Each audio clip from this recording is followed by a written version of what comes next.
telo antiny Timothy faharoa toko fahatelo andiny fahafito ambin'ny folo. Eo any Andriamanitra rery ny voninahitra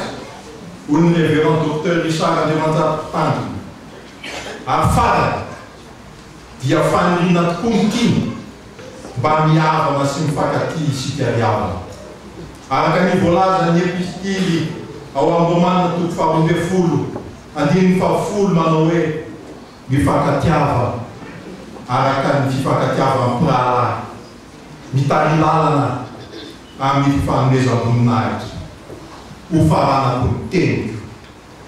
amin'ny tonokalony mitondra lohateny hoe nisalampo ry havana. Raha andeha hiampita ranomasina izy andrato fianarana ambony tamin'ny faha 20 taona dia hitantsika amin'izany tonokalony izany ary azontsika tarafina ny fitiavany ny tanindrazany izay manao hoe raha manadimanao mpiasikara tanindrazana izany nofo taloha sy ny foko valam-paraka aoka ny efa-koretra sy ny lasana mafazana ho diaroka hitondry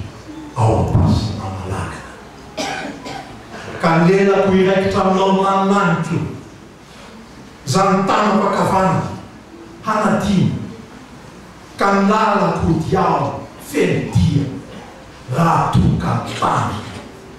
tsy ahity izay fameratry ny jiro ny fanaro ho anao tanymana mahalala ny tantarako no iritry asany izay fiotry ny finiava ho anao ny andoako ho anao ny oafarako ho anao no anakory izay hoako ny fitiava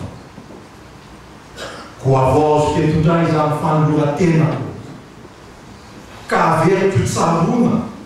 sy lazaiko mba ho fantatra fa izaho dia hanompo izany tany sy vonenako ka ny fireneko ty no iliko mba ho sambatra raha manadimanao miasikara tanidraza izany nofoko tanora sy ny vokosary falaka